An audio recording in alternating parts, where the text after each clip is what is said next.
Portuguese from Portugal, the Dutch from Holland, the French from France, and the British from England came to India for trading. They set up trading posts all over the country. Soon rivalry developed between these settlers in matters relating to control over trade and colonial possessions. It was the British who emerged victorious. The British formed the East India Company in 1600 CE with the permission of the then Mughal Emperor, Jahangir. During that time, India was divided into small kingdoms which were constantly fighting with each other. The British took advantage of this situation. They would help one ruler defeat the other, and in return they were gifted with large amount of money and land. The British exploited the Indian farmers, soldiers, and textile weavers. In 1857, the Indian soldiers revolted against the British in the First War of Independence. This was the Sepoy Mutiny. The main cause of this revolt was the introduction of Enfield rifle. The main cause of this revolt was the introduction of the Enfield rifle. The cartridge of this rifle had a greased cover made of the fat of cows and pigs, and it had to be bitten off before use. This offended the religious sentiments of both the Hindus and the Muslims. The Sepoy Mutiny sowed the seeds of Indian nationalism. In 1885, the first political party of India, called the Indian National Congress, or INC, was formed by a British civil servant called Alan Octavian Hume, along with other educated Indians. The moderates were involved in lawmaking and administration. The younger members of Congress decided that strong action was needed to make the British accept their demands. They were called extremists.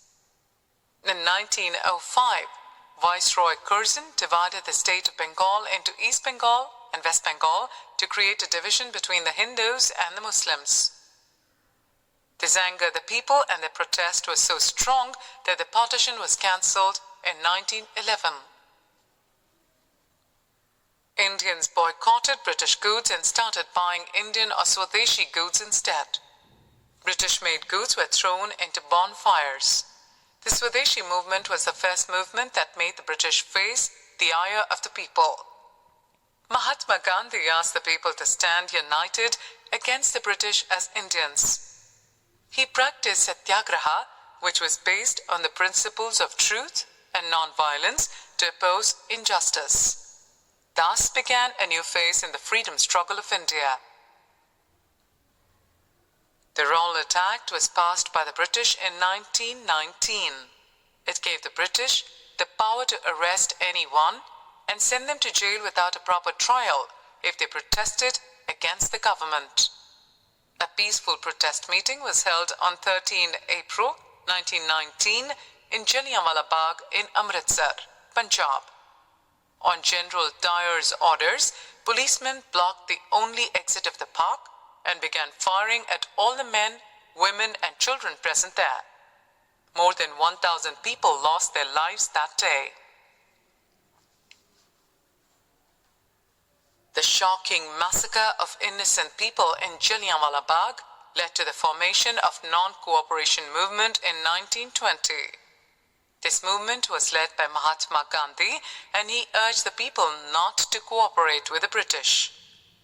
Lawyers boycotted courts, children boycotted schools and colleges, and Indians resigned from British jobs.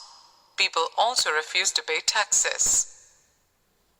In 1928, the British government appointed a commission under Sir John Simon to handle the law and order situation in India. The committee did not have even a single Indian member.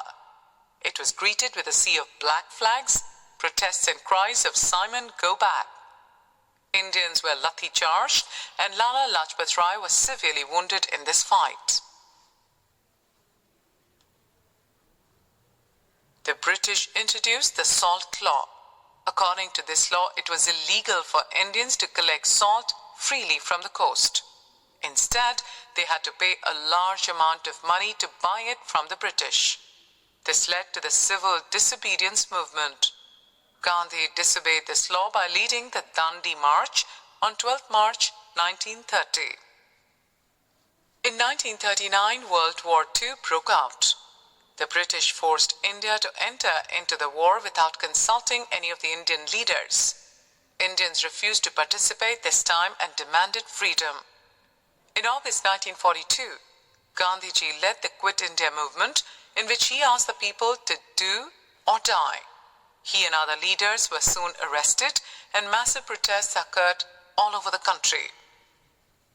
Subhash Chandra Bose founded the Indian National Army, or the Azad Hind Fauj, in Southeast Asia. He gathered support from the nations he visited. His famous slogans were Dilli Chalo and Jai Hind. On 15th August 1947, India